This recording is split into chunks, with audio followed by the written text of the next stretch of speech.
guess the most apt description of tonight's guest is that he currently performs My Old Job, Towboy at Plato's Retreat. No, actually, he's...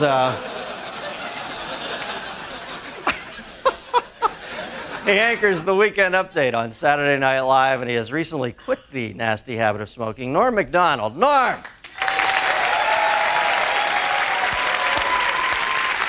right.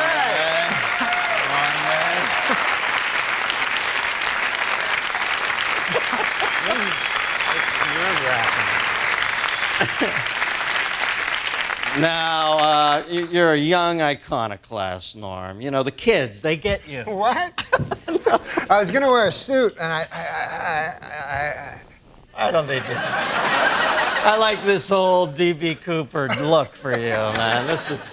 Now, is he the guy that jumped out of the plane? No. He's married to Alice Cooper. Now, the thing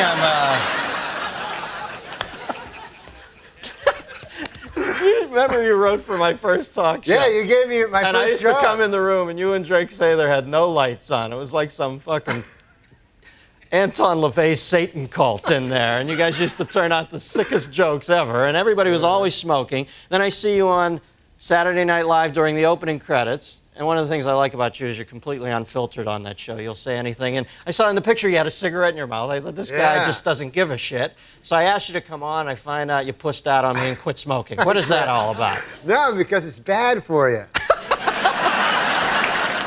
They have these fucking things on the side. You have to read the fine print where it says, it's bad.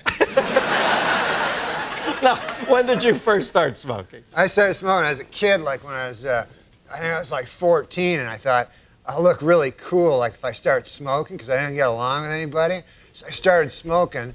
Wouldn't you know it, I did look cool. All of a sudden, all these broads like me and everything. Not broads, but ladies, girls. And it was hard though, man, because I was guilty about it all the time I smoked, because I always thought, I always knew it was bad for me, you know? Like, even though some guys will say that it's good because their uncle lived long or something, he smoked, and they'll go, hey, what about, that old guy, Bert Mustin, what about that guy, And then he just because he lived long, that doesn't mean anything, right? That's just one guy. You can't, just because Bert Mustin lived long, you're all of a sudden... You did your master's thesis on this, didn't you? Now, did people bother you a lot when you're smoking? Were people pissed off when... Yeah, people don't like when you smoke, They're bothered. Like, I gotta admit, though, secondhand smoke is bad. Like, I don't like... When I smoked, I didn't like secondhand smoke. Yeah. I like that first-hand smoke, because you get to suck it right out of the cigarette, And the secondhand... Any fucking thing that's already been ingested by someone is not as good, You know what I mean? Like a pork sandwich is delicious, but after a digested pork sandwich, that's fucking shit.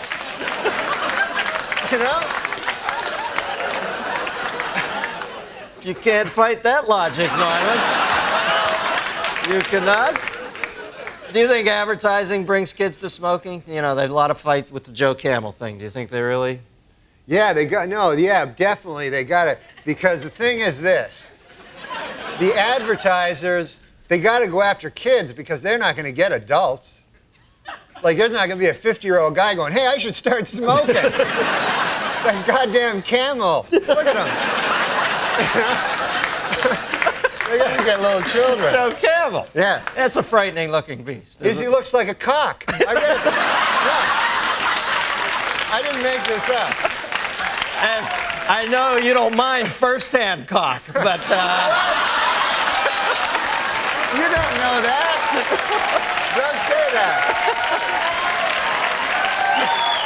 I know how this stuff happens, man. Because a buddy of mine worked on Saturday Night Live, and he said he was a fag once, as a joke. And then he said, everybody comes up to him and saying, are you a fag? Gay man, I mean? Show about smoking. They thought you meant the British word for cigarette. All right. Exactly. Can I bum a fag? That's what they say in England.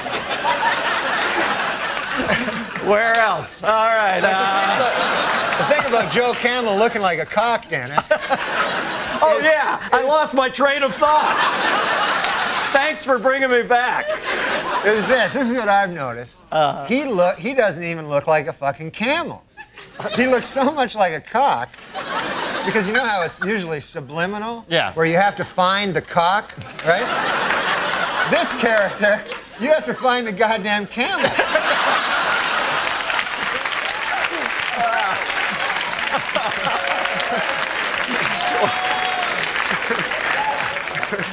Yeah, believe me, when you only get 2 humps out of a cock, it's not worth smoking. All right, now, line 2, we got a phone call for you.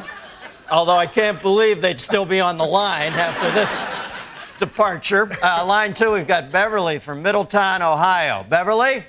Yeah, hi, Dennis. Hi, Norm. Hi, you didn't know my name, I don't think. Yes, I did. I watched Saturday night. Do you like it? Yeah. I liked it when Dennis was on it. Yeah, I did too. I watch Dennis every Friday. Get out of here. You're great at that, man. You're great at this. You know why? Because you don't give a shit about Dennis. You know what I mean? It's like the best thing you can do. Whenever I'd go on, they'd go, what's it like following Chevy? And I like Chevy. He makes me laugh. I mean, what the fuck do I think about Chevy? I'm trying to make a living here. Right, you know what I mean? Yeah. When I see you, I know you're thinking the same thing. Like, screw Dennis. I'm killing. Okay, anyway, go ahead. What's your question? Okay, since nicotine is such an addictive drug, do you think someday you'll have to have a prescription to buy a pack of cigarettes? Well, you know, they always bring up the Constitution and talk about how we should still have the right to a militia and all that. But let's face facts, this country was built on tobacco growers. So, you know, if you're going to start changing, if you're not going to change one thing because it comes from way back then, you can't change this either. There are farmers out there who make a living. Tobacco is one of the crops that got this country going. So, no, I don't think they'll ever make it illegal. Yeah, no, they shouldn't make it illegal. I know. I think Norm's backing me up on that. What motivated you to quit? Well, I guess I read this thing about how it was like a phallic symbol, and my doctor went in. He said, you probably have an oral fixation, which you know what that means. Let's not kid ourselves, right? So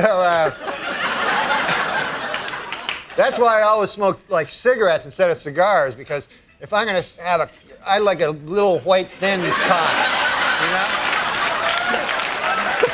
Are we back to cocks again, huh? I go away to Ohio, Middletown, the center of the universe, to take a nice clean call, and then I space out. I'm thinking, I can't listen to Norm for a second. I gotta get a time cue here. I come back and you're talking about having a thin white cock in your I don't have a thin white cock. In my cock, you mean? No. In my mouth. No, you misunderstand. What I'm saying is this. I'm just saying Don't make the mistake of thinking I fucking listen to you. I just want to make it clear about that cock thing. I was just saying, if I ever was gay, if they like suddenly made it mandatory or something, then I would choose the smallest cock, and I would like a guy that came fast. I don't know. I thought the subject was cocks. No, cocks is next week. I'm sorry. Does that answer your question? Yes, it does. Norm Macdonald, ladies and gentlemen. We're going to do news. Stick around.